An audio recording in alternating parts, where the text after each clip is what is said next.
This is Kiran as Assistant Professor of Department of Management. I welcome you all to the 8th session of Tax Management, 5th semester BBA, Mysore University. Determination of residential status. In this session, we are going to learn residential status. A recap of previous session.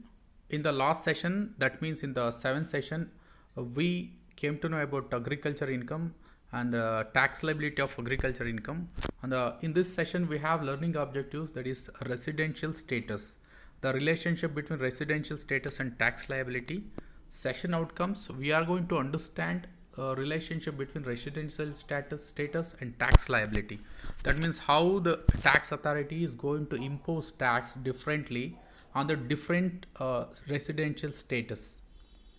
And tax liability, the scope of total income of an assessee is determined with reference to his residence in India in the previous year. As I already told, the tax liability depends upon the residential status of individual. So now we came to the important session. This slide is going to be very significant. Okay, ಈ ಒಂದು slide ಬಂದ್ಬಿಟ್ಟು ತುಂಬ ಮುಖ್ಯವಾದದ್ದು. ಇದನ್ನು ಅರ್ಥ ಮಾಡ್ಕೊಳ್ಳಿ, tax ಯಾವ ರೀತಿ ಆಗ್ತೀವಿ ಅಂತ ಹೇಳ್ಬಿಟ್ಟು. ರೆಸಿಡೆಂಟ್, ನಾವು ಮೊದಲೇ ಪ್ರೀವಿಯಸ್ ಸ್ಲೈಡಲ್ಲಿ ಡಿಸ್ಕಸ್ ಮಾಡಿರೋ ರೀತಿ ರೆಸಿಡೆಂಟಲ್ಲಿ 3 ಥರ ಇದೆ. ಒಂದು ರೆಸಿಡೆಂಟು, ಇನ್ನೊಂದು ಆರ್ಡಿನರಿಲಿ resident but not ordinarily resident, ಇನ್ನೊಂದು ನಾಟ್ ರೆಸಿಡೆಂಟ್. ಓಕೆ, ಒಂದು ರೆಸಿಡೆಂಟು, ಇನ್ನೊಂದು resident but not ordinarily resident, ಇನ್ನೊಂದು ನಾನ್ ರೆಸಿಡೆಂಟ್. ರೆಸಿಡೆಂಟ್ ಅಂದರೆ ನಾನು ಮೊದಲೇ ಹೇಳಿದ್ದೀನಿ, ಎರಡು ಬೇಸಿಕ್ ಕಂಡೀಷನಲ್ಲಿ ಯಾವುದಾದ್ರೂ ಒಂದು ಬೇಸಿಕ್ ಕಂಡೀಷನ್ ಫುಲ್ಫಿಲ್ ಮಾಡಿಬಿಟ್ಟು ಎರಡೂ ಅಡಿಷ್ನಲ್ ಕಂಡೀಷನ್ ಫುಲ್ಫಿಲ್ ಮಾಡಿದರೆ ಅವನ್ನ ರೆಸಿಡೆಂಟ್ ಅಂತ ಕರಿತೀವಿ. ಬೇಸಿಕ್ ಕಂಡೀಷನ್ನ ಫುಲ್ಫಿಲ್ ಮಾಡಿ ಎರಡೂ ಅಡಿಷ್ನಲ್ ಕಂಡೀಷನ್ನ ಫುಲ್ಫಿಲ್ ಮಾಡಲಿಲ್ಲ ಅಂದರೆ ಅವನ್ನ resident but not ordinary resident ಅಂತ ಕರಿತೀವಿ. Okay, when the person fulfils only basic conditions but does not fulfil both the additional condition, then that individual is considered as resident but not ordinarily resident. Again, when a person or an individual does not fulfill even basic condition, then his status will be non-resident. ಯಾವಾಗ ಒಬ್ಬ individual basic ಕಂಡೀಷನ್ನೇ fulfil ಮಾಡಲ್ವೋ, basic condition ಯಾವುದೇ ಒಂದು condition fulfil ಮಾಡಲ್ವೋ, ಆವಾಗ ಅವನ status ಬಂದ್ಬಿಟ್ಟು ನಾನ್ ರೆಸಿಡೆಂಟ್ ಆಗಿರುತ್ತೆ. ಸೊ ಈಗ ಇನ್ಸಿಡೆಂಟ್ ಆಫ್ ಟ್ಯಾಕ್ಸ್ ನೋಡೋಣ. ಅವನೇನಾದರೂ ರೆಸಿಡೆಂಟ್ ಆಗಿದ್ದರೆ ಆವಾಗ ಆ ಇನ್ಕಮ್ 3 ಥರ ಇದೆ ನೋಡಿ. Income received in India, accrued in India, accrued and received outside India. ಓಕೆನಾ, 3 ಥರ ಸಿಚುವೇಶನ್ ಬರುತ್ತೆ ನೋಡಿ.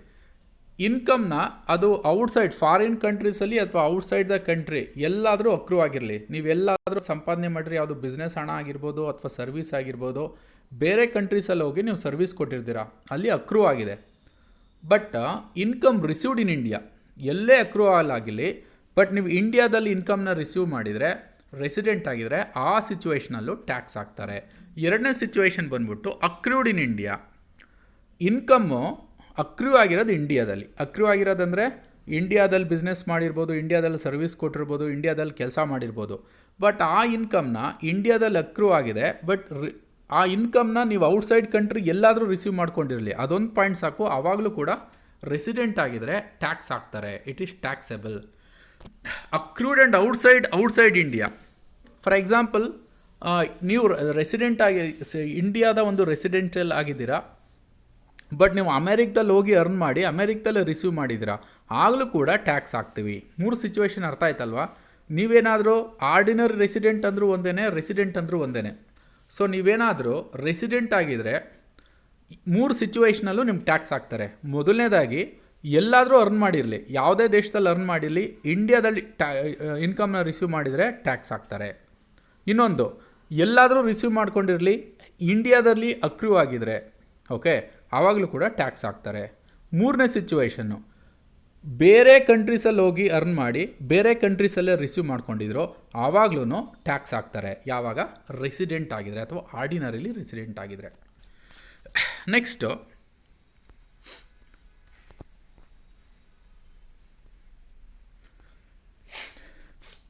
Resident but not ordinarily resident.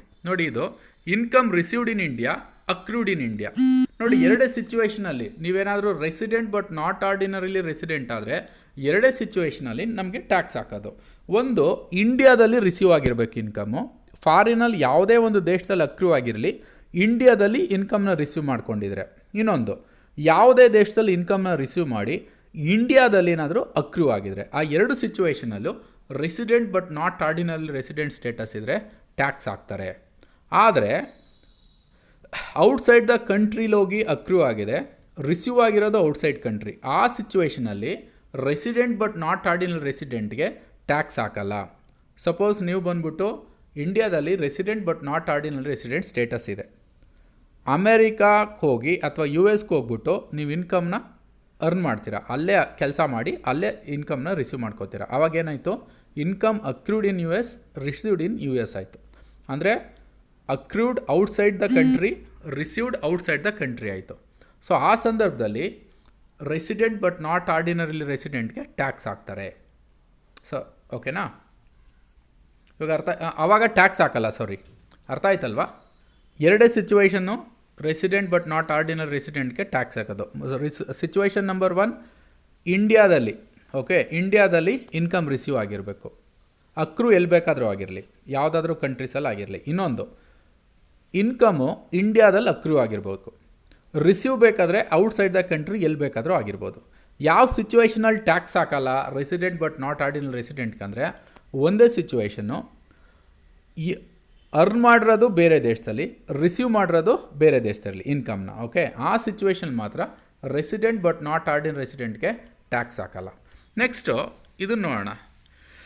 Income accrue and received outside India from business controlled from India. ಇದು ಬೇರೆ ನೋಡಿ, ನಾನು ಮೊದಲೇ ಹೇಳಿದ್ದೀನಿ, ಬೇರೆ ಇಂಡಿಯಾ ಬಿಟ್ಟು ಬೇರೆ ದೇಶದಲ್ಲಿ ಇನ್ಕಮ್ ಅಕ್ರೂ ಆಗಿದ್ದು ಬೇರೆ ದೇಶದಲ್ಲಿ ರಿಸೀವ್ ಆಗಿದ್ರೆ, ಎರಡೂ ಕೂಡ ಔಟ್ಸೈಡ್ ದ ಕಂಟ್ರಿ ಹಾಕಿದರೆ ರೆಸಿಡೆಂಟ್ ಬಟ್ ನಾಟ್ ಆರ್ಡಿನರಿ ರೆಸಿಡೆಂಟ್ಗೆ ಟ್ಯಾಕ್ಸ್ ಹಾಕಲ್ಲ. ಬಟ್ ಇನ್ನೊಂದು ಸಿಚುವೇಷನ್ ಬರುತ್ತೆ, ಏನಾದರೂ ಬಿಸ್ನೆಸ್ಸು ಬೇರೆ ಇಂಡಿಯಾ ಬಿಟ್ಟು ಬೇರೆ ದೇಶದಲ್ಲಿದ್ದು ಅಲ್ಲಿ ಇನ್ಕಮ್ ಅರ್ನ್ ಆಗಿದ್ದು ಅಲ್ಲಿ ರಿಸೀವ್ ಆಗಿರುತ್ತೆ, ಬಟ್ ಕಂಟ್ರೋಲ್ ಮಾತ್ರ ಇಂಡಿಯಾದಲ್ಲಿ ಆಗ್ತಾ ಇರುತ್ತೆ. ಆ ಟೈಮಲ್ಲಿ resident but not ordinary resident ಆಗಿದ್ರು ಕೂಡ ಟ್ಯಾಕ್ಸ್ ಹಾಕ್ತಾರೆ. ಎರಡು ಡಿಫ್ರೆನ್ಸ್ ಇದೆ, ಅರ್ಥ ಮಾಡ್ಕೊಳ್ಳಿ.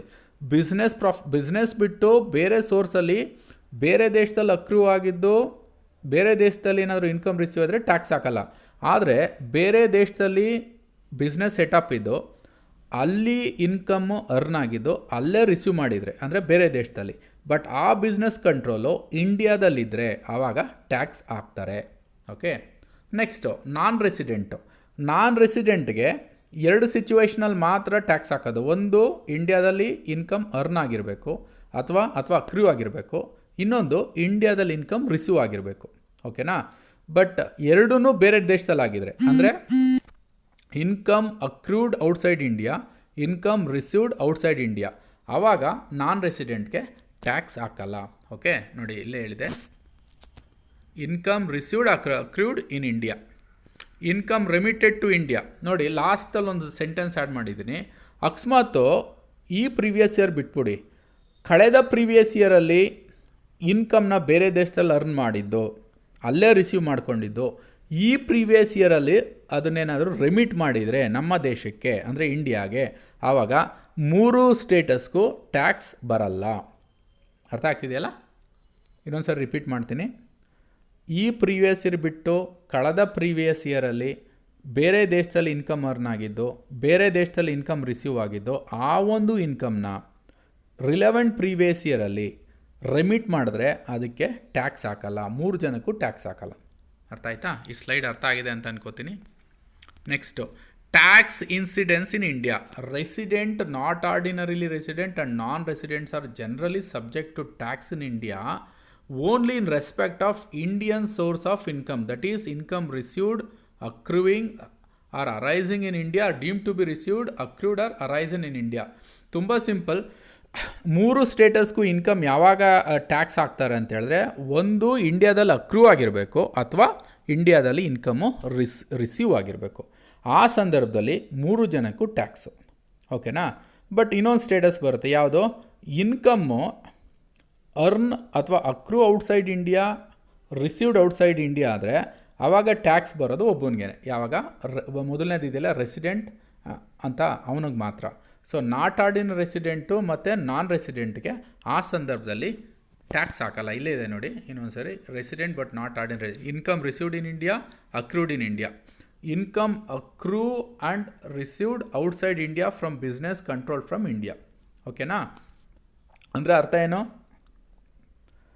ಬೇರೆ ದೇಶದಲ್ಲಿ ಇನ್ಕಮ್ ಅರ್ನ್ ಮಾಡಿದ್ದು, ಬೇರೆ ದೇಶದಲ್ಲಿ ಇನ್ಕಮ್ನ ರಿಸೀವ್ ಆಗಿದ್ರೆ, ಎರಡೂ ಬೇರೆ ದೇಶದಲ್ಲಿ ಆಗಿದ್ರೆ ರೆಸಿಡೆಂಟಿಗೆ ಮಾತ್ರನೇ ನಾವು ಟ್ಯಾಕ್ಸ್ ಹಾಕೋದು. ರೆಸಿಡೆಂಟ್ ಬಟ್ ನಾಟ್ ಆರ್ಡಿನರಿ ರೆಸಿಡೆಂಟ್ಗೂ ಟ್ಯಾಕ್ಸ್ ಹಾಕಲ್ಲ, ನಾನ್ ರೆಸಿಡೆಂಟ್ಗೂ ಕೂಡ ಅವನಿಗೆ ಟ್ಯಾಕ್ಸ್ ಹಾಕಲ್ಲ. ಓಕೆ, ನಾನ್ ರೆಸಿಡೆಂಟ್ಗೆ ಯಾವಾಗ ಟ್ಯಾಕ್ಸ್ ಹಾಕೋದು? ಒಂದು ಇಂಡಿಯಾದಲ್ಲಿ ಇನ್ಕಮ್ ಅರ್ನ್ ಆಗಿರಬೇಕು ಅಥವಾ ಇಂಡಿಯಾದಲ್ಲಿ ಇನ್ಕಮ್ ರಿಸೀವ್ ಆಗಿರಬೇಕು. ಓಕೆನಾ? Summary, now we came to know relationship between residential status and tax liability. Now let us see the MCQ questions. Residential status of taxable entities is fixed in nature, can change from year to year, fixed once in 5 years. So this is can change from year to year. ನೀವು tax budget ನೋಡ್ತಾ ಇದ್ರೆ ಪ್ರತಿ ವರ್ಷ assessment ಇಯರಲ್ಲಿ change ಆಗ್ತಾ ಇರುತ್ತೆ. As per the first basic condition to determine residential status, a person should have been in India during the previous year. Consent for, so ಎಷ್ಟು ಬರುತ್ತೆ? Of course it is 182 days. An individual who wants to be resident of India must satisfy at least one of the two basic conditions, both the basic conditions, both the additional conditions, both the basic conditions and the additional conditions. So one of the two basic conditions fulfill ಮಾಡಿದ್ರೆ ಅವನು resident ಆಗೋಗ್ತಾನೆ. A person who is of Indian origin visiting India during the previous year to be called resident must stay in India for at least 60 days in previous year, 6 days in previous year and 365 days or more during 4 years preceding the previous year, 180 days in previous year, 30 days during 7 years preceding the previous year. Answer is 182 days. A person is non-resident if he fails to fulfill the additional conditions, at least one of the basic conditions, both basic conditions, none of the above. Answer banbuttu B, at least one of the basic condition. So reference, you all know this Dr. S.C. Mehrotra and Dr. S.P. Goel, and again one more book is there, that is Dr. Vinod K. Singhania and Dr. Kapil Singhania. So thank you for watching this particular session.